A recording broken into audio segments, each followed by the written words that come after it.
Talvez muitas pessoas já saibam, algumas ainda não.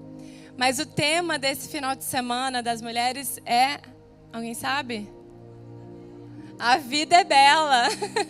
Isso aí. Então, o tema desse final de semana é a vida é bela. Ontem a gente esteve aqui, como a Amanda falou, num grupo de conexão para as mulheres, falando sobre esse tema. E hoje a gente vai continuar falando sobre esse tema, a vida é bela. E eu acrescentei um subtítulo para essa palavra, que é a vida é bela, a realidade do que cremos. Amém? A vida é bela porque ela é a realidade daquilo que eu e você cremos. E por mais que eu traga essa palavra com alegria e ânimo, muitas vezes a gente ainda sente uma certa resistência por parte das pessoas, de muitas pessoas, não quero generalizar, mas ainda existem muitas pessoas que elas pensam assim, como que eu posso dizer que a vida é bela diante de tantas dificuldades, diante de tantos desafios que eu passo, não é verdade? Mas a gente precisa entender que quando a gente ainda enxerga a vida dessa forma, é porque a gente tem vivido com base naquilo que estamos vendo, com base naquilo que estamos sentindo, com base nas circunstâncias que estão ao nosso redor. Mas para nós que cremos em Jesus, a gente não vê a vida dessa forma, a gente não vê a vida de acordo com o que a gente vê a vida de acordo com o que a gente crê. Essa é a grande diferença entre nós que temos Jesus e qualquer outra pessoa nesse mundo que não crê verdadeiramente em Deus. E essa é uma baita diferença e a gente precisa viver essa verdade. Por que que a vida é bela, Nanda? Porque nós vivemos com base em uma verdade. E aí você pode falar assim, mas a sensação que eu tenho é que existem várias verdades. Só que não. Existem várias sugestões.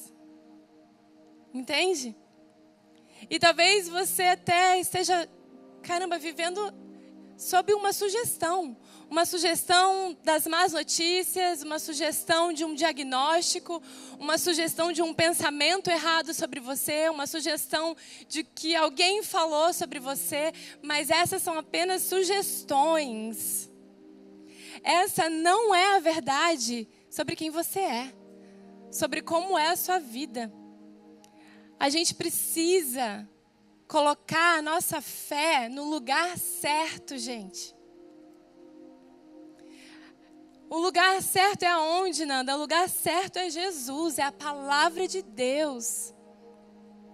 Amém, church? Então, por isso que a gente pode chegar, por isso que eu posso chegar aqui hoje e falar, o tema dessa palavra é a vida é bela.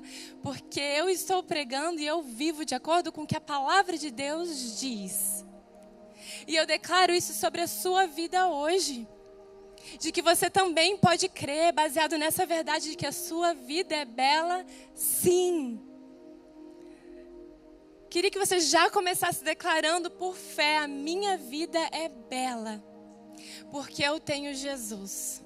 E isso me basta. E isso é tudo que eu preciso para ter uma vida bela. Amém? Aleluia. Crermos e vivermos uma vida bela não exclui o fato de passarmos pelo que a Bíblia chama de dia mau. Vocês entendem isso? A gente estava aqui ontem no grupo de conexão e a gente falou um pouco sobre isso. Não exclui. Eu e vocês ou estamos passando ou talvez vamos passar pelo dia mau. O fato de a nossa vida ser bela não exclui esse dia mau. Mas a palavra nos diz o quê? Jesus nos disse que nós sim teríamos aflições. Só que muitas vezes a gente para por aí. Só que existe uma continuação para esse versículo que diz: porém, tem de bom ânimo, porque eu já venci. Sabe, gente, quando a gente lê ali na palavra de que nós somos mais que vencedores sobre todas as coisas, Eu queria te fazer uma pergunta, você realmente entende o que é isso? Você realmente crê nesse versículo? Ou ele é apenas talvez um versículo que você tenha decorado? Eu sei esse versículo de cor. Uau, parabéns! Mas você tem vivido, você tem crido nisso? Você entende que quando a gente fala que sobre todas as coisas nós somos mais que vencedores, você entende que não importa qual seja a sua situação, não importa qual seja o seu problema, no fim você vai ter a vitória? Cara, quando eu entendo isso, eu passo pelo dia mal com um outro tipo de pensamento. Porque, gente, ou a gente escolhe viver um estilo de vida pela fé, realmente crendo, ou a gente vai viver o natural. Ou a gente vai viver as circunstâncias mesmo. Ou a gente vai viver o que a gente vê, o que a gente sente. Eu preciso crer que não importa pelo qual o que quer que seja que eu esteja passando, ou que eu vou passar um dia, eu sei e eu creio de verdade de que eu vou sair vitorioso de qualquer coisa que vier. Porque o meu Deus me prometeu. E essa é a única e absoluta verdade na minha vida. É na sua também? É na sua também? Amém. Então você pode passar pelas situações ainda crendo que a vida é bela. Porque você sabe qual vai ser o final. Você entende isso? Você sabe que mesmo que as coisas pareçam ruins, todas as coisas cooperam para o bem daqueles que amam a Deus e que são chamados segundo o seu propósito. E você é essa pessoa, você crê em Jesus. Então essa promessa é para você. Não abra mão dela. Amém? Nós, church, viveremos o que crermos. Nós viveremos de acordo com o que cremos. E eu queria ler essa passagem que está lá em Mateus. Leiam junto comigo, se você tiver essa Bíblia pode abrir ou acompanhe aqui no telão. Diz assim: saindo Jesus dali, 2 cegos o seguiram, clamando: Filho de Davi, tem misericórdia de nós. Entrando ele em casa, os cegos se aproximaram e lhes perguntou: vocês creem? Jesus perguntou: vocês creem que eu sou capaz de fazer isso? Eles responderam: sim, Senhor. E ele, tocando nos olhos deles, disse: que lhes seja feito segundo a fé que vocês têm. E a visão deles foi restaurada. Você entende o que está escrito aqui? Que a gente colocou ali em amarelo para destacar. Jesus falou: seja feito conforme a sua fé. Você crê que a sua vida é bela? Assim será. Você crê que eu posso fazer aquilo que você não consegue fazer? Eu vou fazer. Se rende a mim, se entrega. Sabe, coloca mais diante de mim, me entrega mais o fardo que você não consegue carregar. E vai ser de acordo com aquilo que a gente crê. Então, vocês entendem a importância do que a gente crê? Você entende a importância de crermos corretamente? De termos a fé no lugar certo, que é Jesus, que é a palavra de Deus? Você entende com essa fala aqui de Jesus a importância disso? Seja feito conforme a sua fé. Seja feito conforme aquilo que você crê. Amém, church?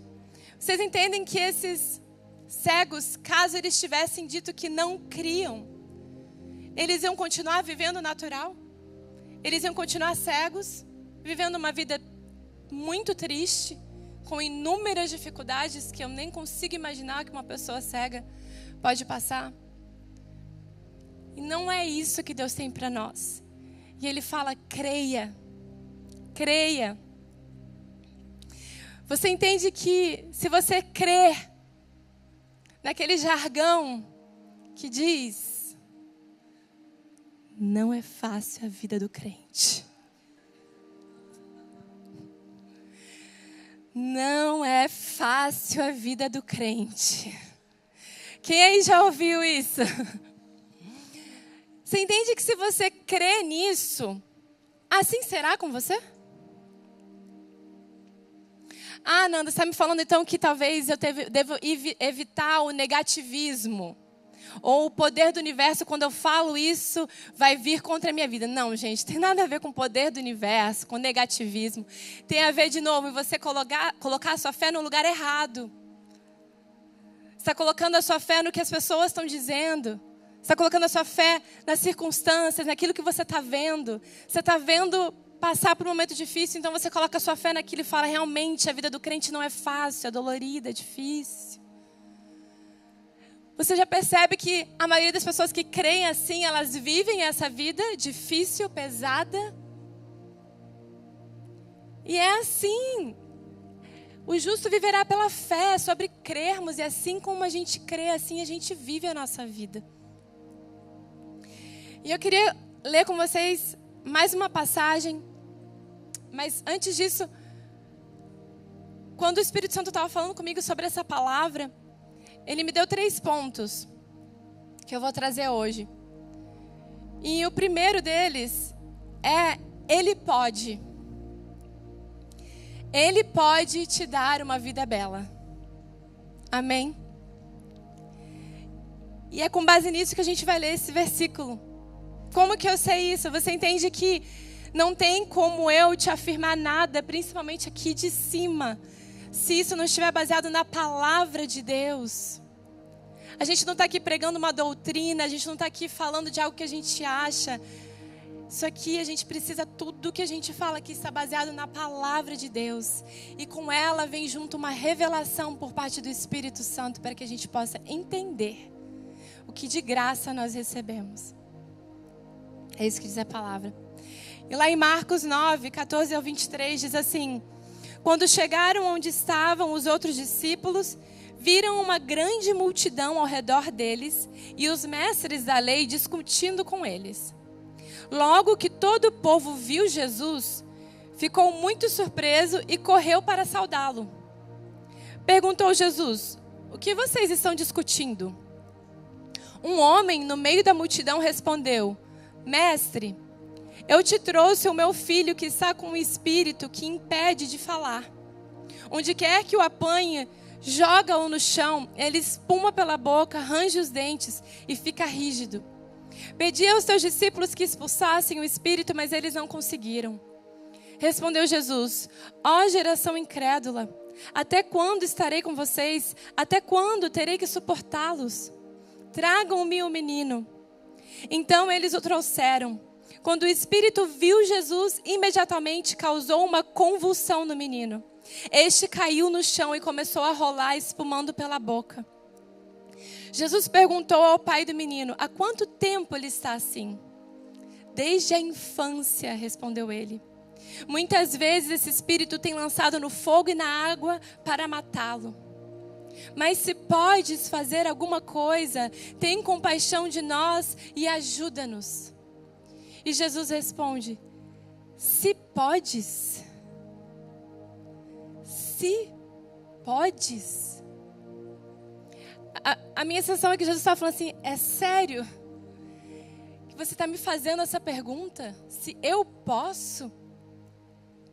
Tudo, absolutamente tudo, a palavra tudo no grego é tudo. Tudo é possível àquele que crê. Imediatamente o pai do menino exclamou: Creio, ajuda-me a vencer a minha incredulidade. Quando Jesus viu que uma multidão estava se ajuntando, repreendeu o espírito imundo, dizendo: Espírito mudo e surdo, eu ordeno que o deixe e nunca mais entre nele.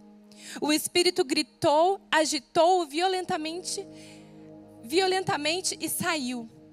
O menino ficou como morto, ao ponto de muitos dizerem: ele morreu. Mas Jesus tomou pela mão e o levantou. E ele ficou de pé. Uau! O que a gente enxerga? Aqui a gente enxerga muitas coisas nesses versículos, mas o que Jesus está querendo mostrar para mim e para você nessa noite? Tudo é possível àquele que crê. Ou seja, naquilo que você crê, assim será a sua vida. Você viverá naquilo que você crê que é possível. E absolutamente tudo. Uau, tudo é possível àquele que crê. No versículo ali, 26, quando fala... Volta um pouco para mim o versículo, por gentileza, 26. Quando fala ali, né? O espírito gritou, agitou violentamente e saiu. O menino ficou como morto. A ponto de muitos dizerem, ele morreu. Que quando eu estava lendo essa passagem, o Espírito Santo falou comigo que naquele momento ali, é como se Jesus não tivesse realizado a cura. Como se ele não tivesse conseguido fazer aquilo. E o Espírito me falou, isso é quando muitas vezes nas nossas vidas, a gente tem a sensação, parece que Deus não tem poder para fazer. Parece que Ele não nos ouviu. Parece, mas só parece. Parecia que Ele estava morto. Mas Jesus se levantou pela mão e Ele ficou de pé. Então, sabe o que Deus está falando para você hoje? Pode parecer, mas essa não é a verdade. Deus te ouviu, Ele te ouve. Ele é um Pai que ouve e que responde às nossas orações. Pode levar um tempo. As pessoas podem achar que o teu Deus não tem poder, ou que aquilo ali que você tanto pede, ou que você almeja não vai acontecer. Mas você sabe em quem você crê, como a gente viu ali no vídeo. Eu sei o Deus que eu tenho, e eu sei que eu posso confiar nele. Vocês estão comigo? Amém. Que bom que eu não estou aqui sozinha.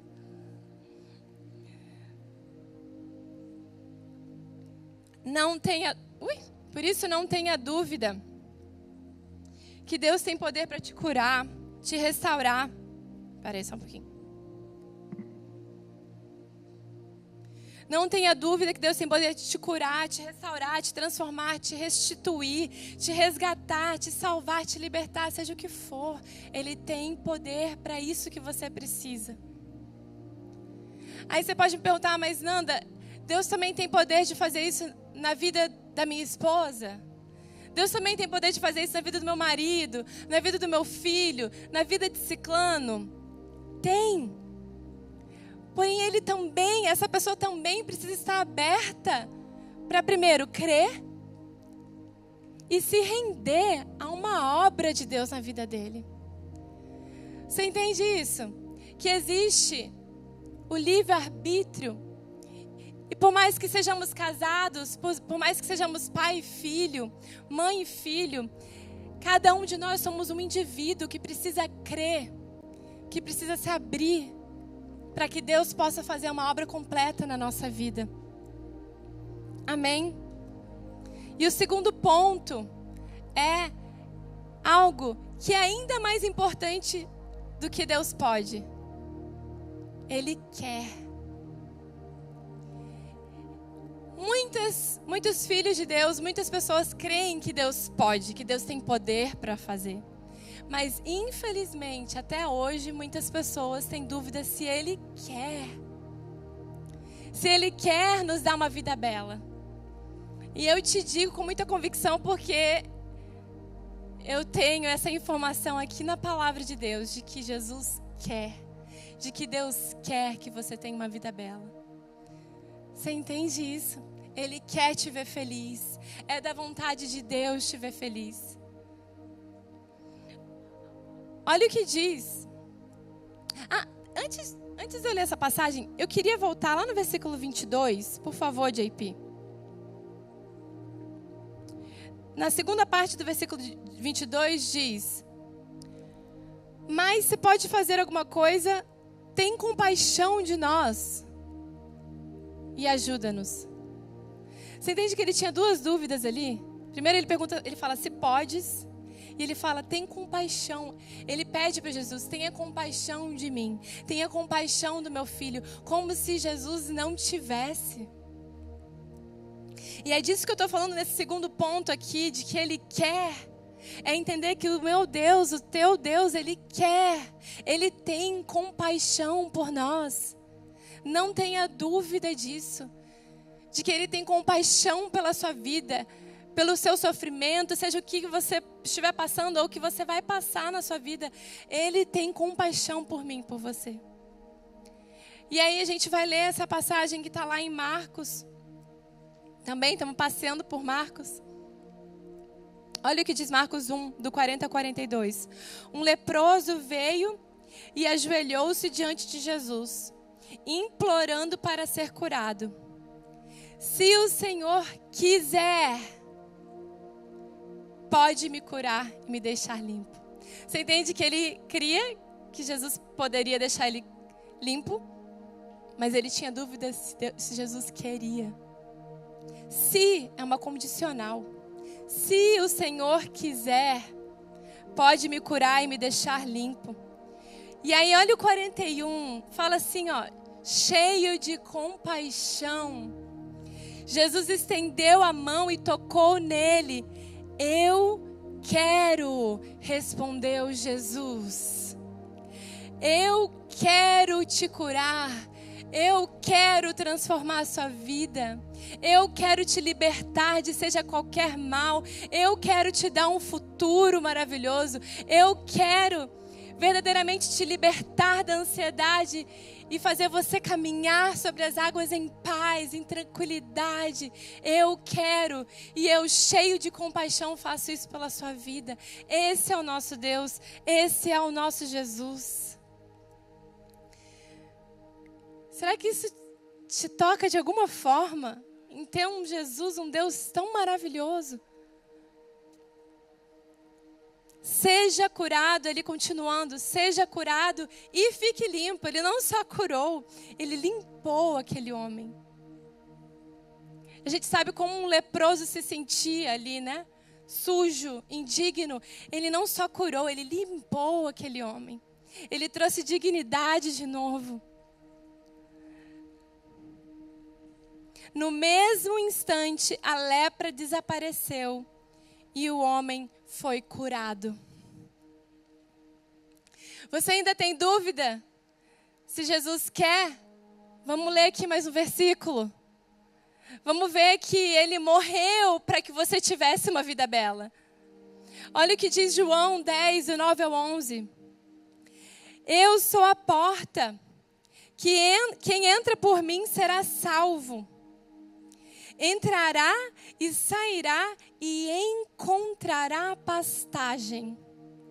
O ladrão vem apenas para furtar, matar e destruir. Eu vim para que tenham vida e a tenham em abundância. Eu sou o bom pastor. O bom pastor dá a sua vida pelas ovelhas. E eu queria destacar 3 pontos aqui. Encontrará a pastagem, vida em abundância e o nosso bom pastor. Eu fui no grego, a gente sabe que o Novo Testamento originalmente é escrito em grego. Então é muito legal quando a gente às vezes vai na palavra original para entender o real significado e a abundância de significado que tem aquela palavra. E aí eu fui lá no grego, eu pedi para o JP colocar aí para a gente também o significado de pastagem no grego. O nome é nome, a palavra passagem é nome, que se pronuncia nomei, né, no grego, mas é nome. Significa pastagem, forragem, alimento. Olha o que ainda diz: estará totalmente suprido de todo o necessário para a verdadeira vida. Encontrará pastagem, encontrará tudo o que você necessita para viver uma verdadeira vida. Uau! A segunda palavra, abundância. Essa palavra no grego é perissós. Eu peguei exatamente o significado de perissós, que excede algum número, ou medida, ou posição, ou necessidade, sobre e acima, extraordinário, supremamente, mais do que é necessário, algo a mais, muito mais que tudo. Uau! Se a gente ainda tem alguma dúvida aqui, de que Jesus quer que a gente tenha uma vida bela, uma vida em abundância, meu Deus. Mas a gente ainda vai lá para a palavra bom pastor.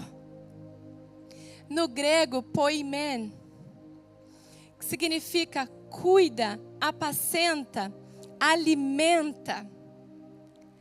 E ainda diz isso aqui, ó. As tarefas do pastor no Oriente eram ficar atentos aos inimigos que tentavam atacar o rebanho, defender o rebanho dos agressores, curar a ovelha ferida e doente.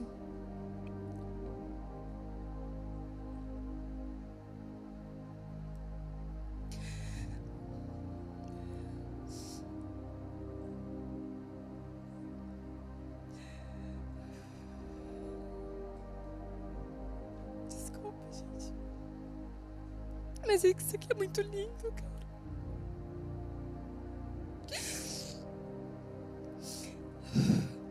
Vocês sabem que eu choro, né? Então...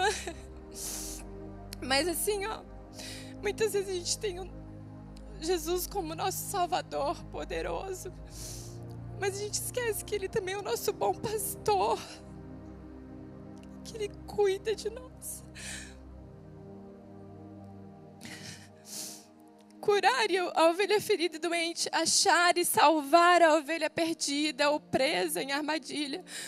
Amar o rebanho, compartilhando sua vida e desta forma ganhando a sua confiança.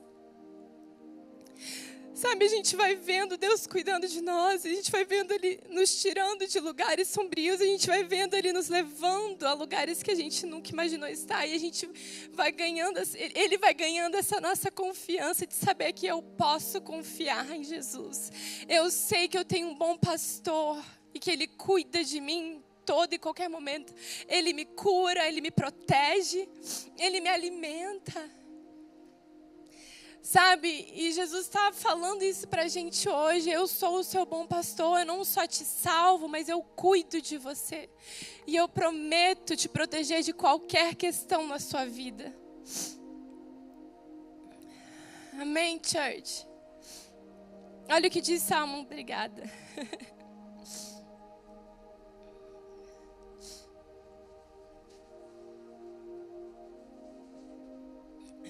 Salmos 23, do 1 ao 6, eu senti que representa um pouco disso, né? Ele fala, o Senhor é o meu pastor.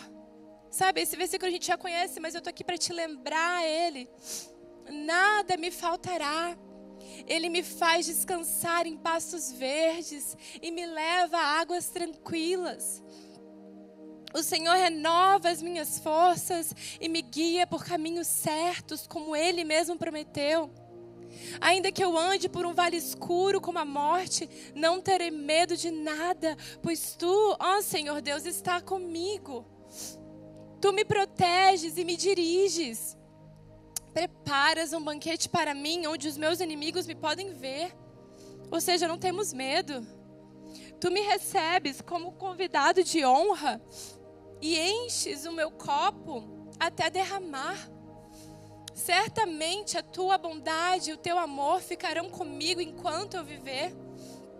E na tua casa, ó Senhor, morarei todos os dias da minha vida. Esse é o nosso bom pastor. Esse é Jesus.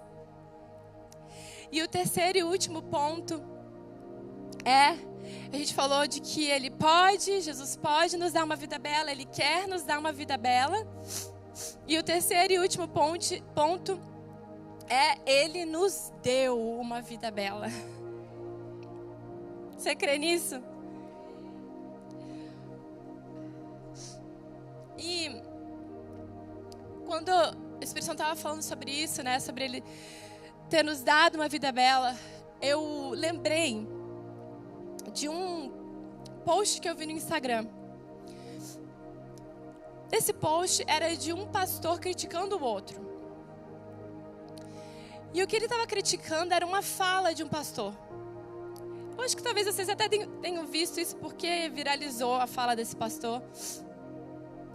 Mas o pastor falava o seguinte: Deus não vai permitir que você veja algo que Ele não possa te dar. Deus não vai permitir que você veja algo sem que Ele possa te dar. Ou seja, o que esse pastor estava querendo dizer? Se Deus colocou algo no seu coração, Ele vai completar. Ele vai te capacitar a viver. Era isso que ele estava querendo dizer. Só que esse pastor, ele estava criticando esse outro pastor e falando assim, dessa forma mesmo: cuidado com esse evangelho açucarado. Cuidado com esse evangelho açucarado. Ou seja, cuidado com esse evangelho bom, esse evangelho prazeroso, que vai te fazer feliz. Cuidado. Na mesma hora eu fiquei assim: Senhor, tem misericórdia, Pai. Traz revelação para os teus filhos. Gente, algumas coisas são tão óbvias, como meu amigo JP fala, até a lógica, não é JP? Mostra pra gente, se a palavra evangelho significa boas notícias, notícias ruins, boas notícias, ou seja, o evangelho é bom, é algo bom. Então começa por esse fato, é uma lógica de que o evangelho é sim boas notícias para mim e para você. Mas além da lógica, sabe, muitas vezes a pessoa ela precisa se render a uma revelação, gente. Porque a lógica às vezes não é o suficiente. Ela precisa se render a ser, a Espírito Santo revelar isso para ela entender a bondade e o amor incondicional de Deus por ela. Sabe?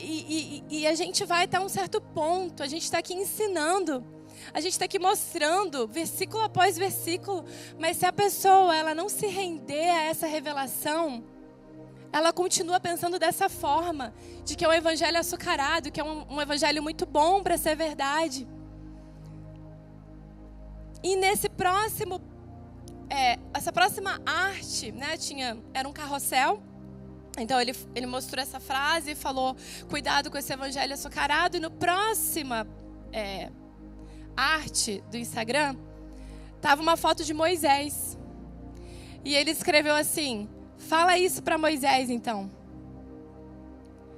Por que ele usou o exemplo de Moisés? Fala isso para Moisés então. Porque Moisés foi alguém que viu a terra de Canaã, porém nunca entrou, nunca usufruiu dessa terra. Então é como se ele estivesse dizendo assim, você fala que aquilo que Deus colocar no seu coração, Deus te dará. Fala isso para Moisés então, que viu a terra de Canaã e não entrou nela. E eu pensei assim, gente, se tantas pessoas lendo isso e que não tem a revelação ou não tem conhecimento da palavra, vai simplesmente ver isso daqui e tomar como verdade. Porque faz sentido, né? Se parar para pensar, realmente, Moisés viu a terra de Canaã e não tomou posse dela. Então é como se Deus tivesse dado algo para Moisés, colocado algo no coração de Moisés, mas não tivesse capacitado ele a viver, a usufruir daquilo. Mas, gente, a pergunta que a gente precisa fazer, e a gente sempre quando vê algo assim, a gente precisa se questionar e ir na palavra e não simplesmente aceitar, é por que Moisés não entrou em Canaã? Por que Moisés não entrou em Canaã? Por que ele não usufruiu de Canaã? Por quê? Porque Moisés representava a lei. Moisés representava a antiga aliança. O ministério da lei era aquele ministério, era aquela aliança que você só recebia a bênção se você merecesse a bênção.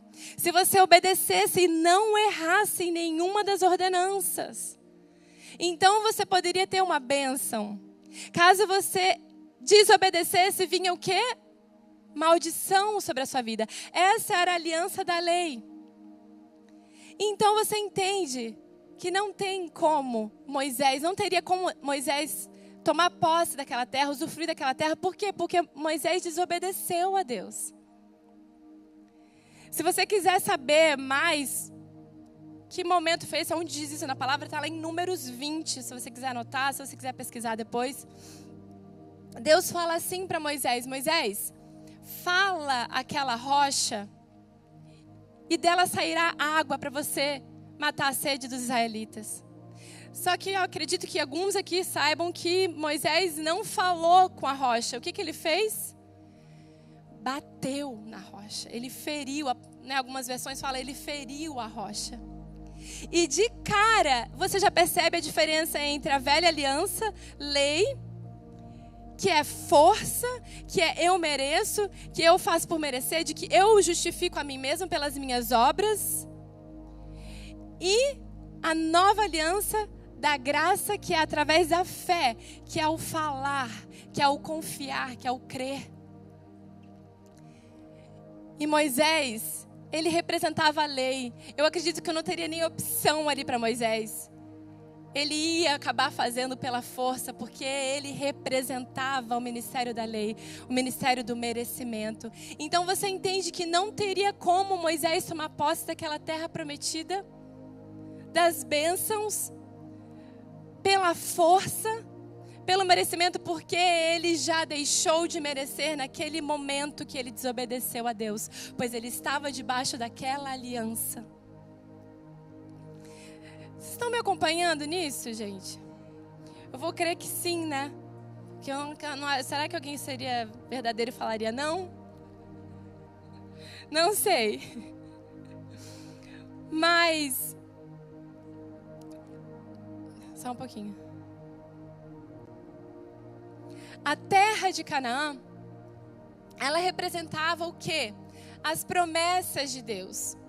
Eu não sei quantos de vocês aqui sabem, mas 430 anos antes desse momento da lei aqui, de Moisés, 430 anos antes, Deus havia feito uma promessa a Abraão, de que ele seria abençoado, de que a terra dele seria bendita, seria engrandecida, que os seus descendentes possuiriam a terra de Canaã e que essa terra pertencia a ele, a Abraão e os seus descendentes.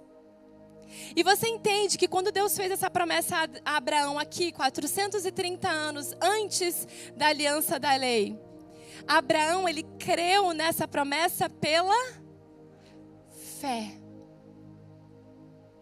A promessa foi dada a Abraão e ele tomou posse da promessa pela fé. Então não tem como Moisés, que vivia pela lei, tomar posse de algo que só pode ser tomado posse pela fé. Tá claro isso? Olha o que diz Romanos 4, 13 e 14. A promessa de que Abraão e seus descendentes herdariam toda a terra não se baseou em sua obediência à lei de Deus, mas sim no fato de ele ter sido considerado justo quando teve fé. Portanto, se a herança prometida é apenas para aqueles que obedecem à lei, a fé é desnecessária e a promessa, então, anulada. Porque só tem como a gente tomar posse da promessa.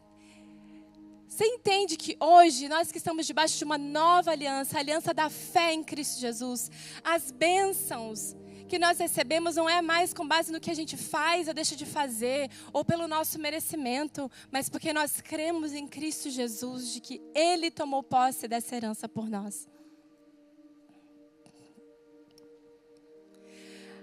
Ou seja, as promessas são dadas a nós por meio da fé. Em Jesus, nele, a promessa deixou de ser apenas promessa e agora, quando cremos em Jesus, temos direito a uma herança. A gente precisa entender isso. A gente continua falando promessas, promessas, promessas. Mas em Cristo Jesus, as promessas deixaram de ser promessas. Elas se tornaram herança. Agora, eu e você, a gente pode acessar tudo. A gente não espera para que algo seja feito. Já aconteceu. Agora eu tenho uma herança por direito meu. E ela foi entregue a mim pela graça. E eu agora acesso pela fé. Por isso, então, Moisés nomeia quem para ser o seu sucessor? Joshua, Josué. O que é o nome Josué? No hebraico é Yoshua, que é o mesmo nome hebraico de Jesus. Que coincidência, Nanda! Moisés nomeia Josué para que ele seja o seu sucessor e que entre então com toda aquela gente dentro da terra prometida, que então finalmente tomam posse da promessa.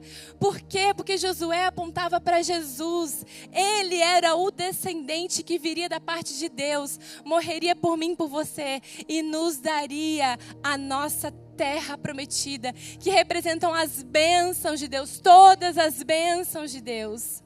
Vida abundante, cura, família abençoada, saúde física, saúde emocional, realizações de sonhos, todas essas bênçãos são minha e sua por direito. É uma herança nossa agora em Cristo Jesus, que está disponível para nós. Meu Deus, você pode dar um glória a Deus?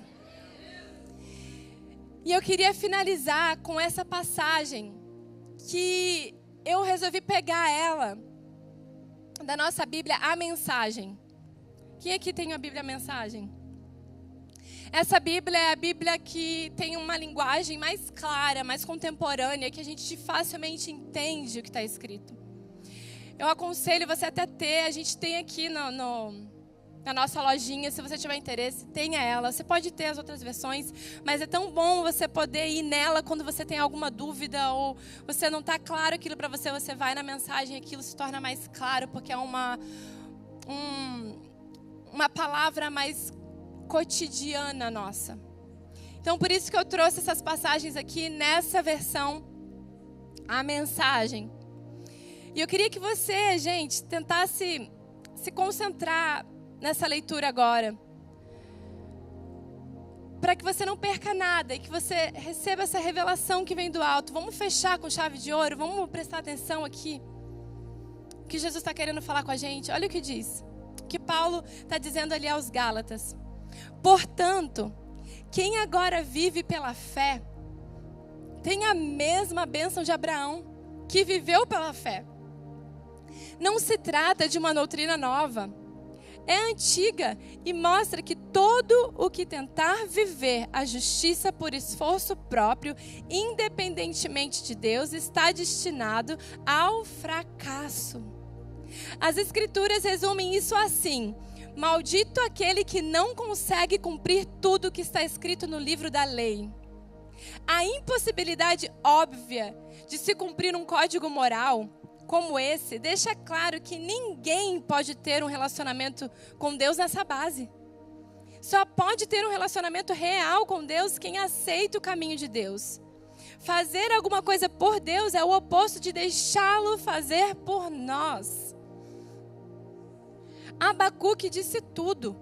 Quem crê em Deus é justificado por Deus, e essa é a vida real. A observância das regras jamais chegará à vida de fé. A pessoa apenas perpetuará o hábito de guardar regras. O que se vê nas Escrituras? Aquele que faz essas coisas, ou seja, observar as regras, continua vivendo por elas.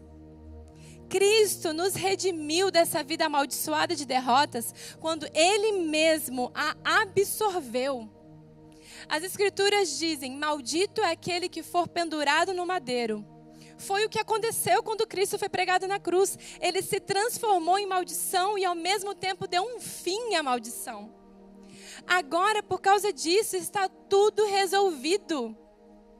E vemos que a bênção de Abraão está disponível para quem não é judeu também. Nós. Todos agora podem receber a vida de Deus, o seu Espírito que está em nós e conosco quando cremos, exatamente como Abraão recebeu. Amigos, permitam-me citar um fato do cotidiano para ilustrar a vida de liberdade do que estou falando. Quando o testamento de alguém é ratificado, ou seja, é homologado, é aprovado, ninguém pode anulá-lo nem lhe acrescentar nada. É o caso das promessas feitas a Abraão e ao seu descendente. Observem que as escrituras, na linguagem cuidadosa de um documento legal, não dizem aos seus descendentes, referindo-se a todos em geral, mas ao seu descendente. A palavra está no singular, referindo-se a Cristo. Quero explicar esse texto. Um testamento mais tarde ratificado por Deus não é anulado por um acréscimo anexado 430 anos mais tarde. A promessa contida no testamento não foi negada. O adendo com suas instruções e regras não diz respeito à herança prometida no testamento. Então, qual o objetivo desse adendo que chamamos de lei? Foi um acréscimo às promessas originais contidas na aliança feita com Abraão. O propósito da lei era preservar um povo pecador na história da salvação até que Cristo, o descendente, viesse, herdando as promessas e concedendo-as também para nós. Evidentemente, a lei não foi dada num encontro direto com Deus, mas foi dada por anjos e por um mediador, Moisés. Se há um mediador, como havia no Sinai, então o povo não se relaciona diretamente com Deus, não é mesmo? Estaria então a lei contra a promessa? Seria uma negação da vontade de Deus para nós? Nunca! O seu propósito foi mostrar que não tínhamos um relacionamento de verdade com Deus, ou seja, mostrar como é absurdo esperar que um sistema religioso consiga sozinho o que só é possível com fé, pelo cumprimento da promessa de Deus. Pois se observar regras pudesse trazer vida para nós, nós já teríamos obtido. A questão é que, enquanto ainda não havíamos chegado ao ponto de responder com fé ao Deus vivo, fomos devidamente guardados e protegidos pela lei mosaica. A lei era como aqueles tutores gregos bem conhecidos de vocês, que conduzem as crianças à escola e as protegem dos perigos ou distrações, certificando-se de que chegarão aonde devem ir. Mas agora que chegaram ao destino, não precisam mais desse tutor. Pela fé em Cristo, vocês têm agora um relacionamento direto com Deus. O batismo que receberam em Cristo não foi um simples banho, mas um novo começo. Vocês também passaram a usar novas roupas de agora adultos na fé. A vida de Cristo, o cumprimento da promessa original de Deus. Na família de Cristo não pode haver divisões entre judeus e não judeus, escravos e livres, homens e mulheres, entre vocês todos são iguais. Isto é, nós todos estamos em um relacionamento comum com Jesus Cristo. Agora que são a família de Cristo, vocês são também os famosos descendentes de Abraão, herdeiros de acordo com as promessas da aliança. Uau, você pode dar uma salva de palmas à palavra de Deus? Uau! Nós somos herdeiros.